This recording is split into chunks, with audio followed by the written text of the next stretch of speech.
No other country in the world sees gun violence numbers like here in the United States. Every day in this country, someone loses their life to firearms. But rather than just read statistics, let's show you. These are the faces of Americans who have been shot and died. Real people who didn't have to lose their lives, but did. The National Gun Violence Memorial, a nonprofit website run by volunteers, gathers the pictures of the deceased. The staggering loss of humanity is now a daunting daily task. Maria Tritico is one of those faces. Her family, as any would be, devastated. But their grief has been met with some hope from some of the lives that Maria saved through her untimely death. Kaylee Hartung brings us this powerful story. Every moment, she was always very thoughtful to everyone's needs. She just wanted everyone to feel comfortable. Maria Tritico never saw a problem that didn't have a solution. When you're raising kids, you don't know if they're listening to you when you're talking because they're generally rolling their eyes. But Maria heard every word we said. Her parents, Chris and Debbie, say Maria was always passionate about serving and helping others, which inspired her to become an art therapist. Maria and her fiancé, Chad, traveled the world together and had just started building a life together in Florida. Our jobs and passions were aligning. We had a community around us, a family to support our ideas, and so we were moving forward. It was supposed to be a Sunday like many others. On December 6th, Maria and Chad headed down to the beach on Singer Island. I have this great group of friends that I play ultimate frisbee with, and so every Sunday in the evening, we would all meet and socially distance ourselves, and we would throw frisbee and just catch up, and it was a good time. During a break in the game, all of a sudden, gunshots. I think there was 3 or 4 shots, and you could hear like a ricochet, and immediately after that, I saw Maria leaned over. Police say a witness told them the suspect admitted to shooting 3 times at a rival group that his family was feuding with. Police say one of those bullets struck Tritico in the head. I remember yelling for help, telling friends to call for 911, holding her, trying to tell her, that I love her. At their home in Texas, Chris and Debbie receiving a phone call no parent can be prepared for. I don't know how to help in that situation, and I always know what to do. But I didn't know what to do then. I didn't know how to help my daughter. 6 hours later, what felt like an eternity, the Triticos met Chad at the hospital. And we got to the hospital, and the second we walked in, I knew my daughter was dead. Maria was just 32 years old. The hospital informed the family she'd signed up to be an organ donor.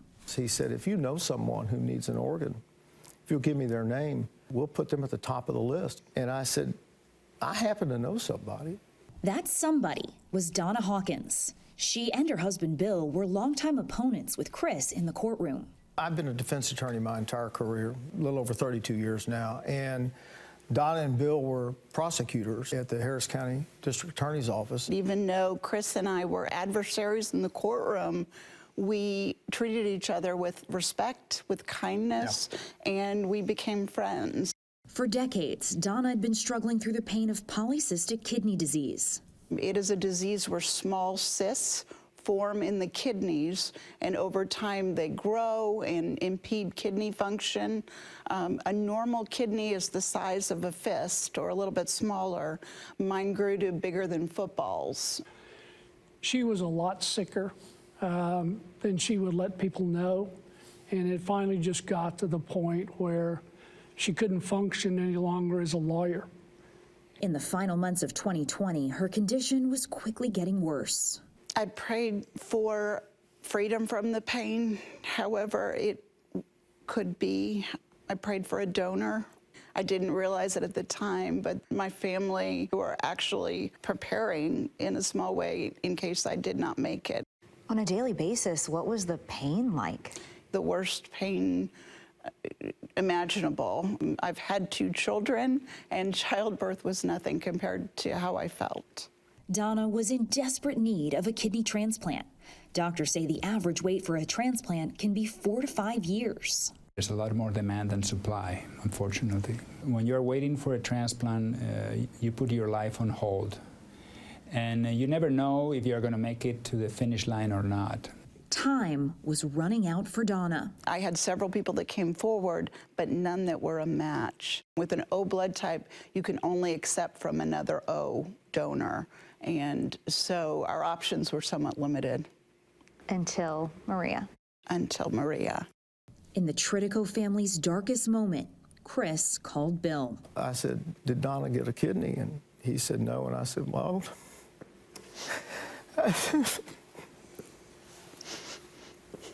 we're going to give him Maria's.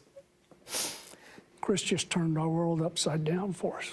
The gift, potentially life-saving, but both families had to wait days to learn if the pair would be a match. I'll never forget speaking with the Mayo Clinic representative who used the words, "You and Maria are a perfect match." Is there any way to describe the feeling of hearing those words? Elation and yet still devastation for my friends. Happy that I was going to live and make it, and still incredibly devastated for them. That's the only thing we had in this nightmare. The only thing we could hold on to is that something good was happening. That she was a miracle for somebody else. Yeah. Less than a week after Maria's life was cut tragically short, Donna went into the surgery that would save hers. Donna was lucky in the sense that she got a very wonderful gift, a very wonderful kidney. If she takes good care of this kidney, which I'm sure she will, this kidney could last her for the rest of her life. Today in the U.S., more than 100,000 people are waiting for an organ transplant. Maria's kidneys, liver, and lungs were all successfully donated after her death. We're going to be sad for the rest of our lives that our daughter died. But in that moment of sadness, her death gave Donna and 3 other people life. And we're glad that you got that. Okay, we always will be. We always will be.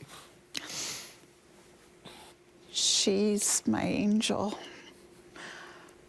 She's just an absolute angel, and I feel like she is and always will be a part of me. A dear friend gave me a bracelet with Maria's name on it, and I look at my wrist several times each day, and I think of Maria, and not a day goes by where I don't say prayers of gratitude every morning and every evening for Maria and for the entire Tritico family and Chad. I want to be a better person because she's with me. Kaylee Hartung, ABC News, Los Angeles. What a touching story. Our thanks to Kaylee for bringing that to us. Hi, everyone. George Stephanopoulos here. Thanks for checking out the ABC News YouTube channel. If you'd like to get more videos, show highlights, and watch live event coverage, click on the right over here to subscribe to our channel. And don't forget to download the ABC News app for breaking news alerts. Thanks for watching.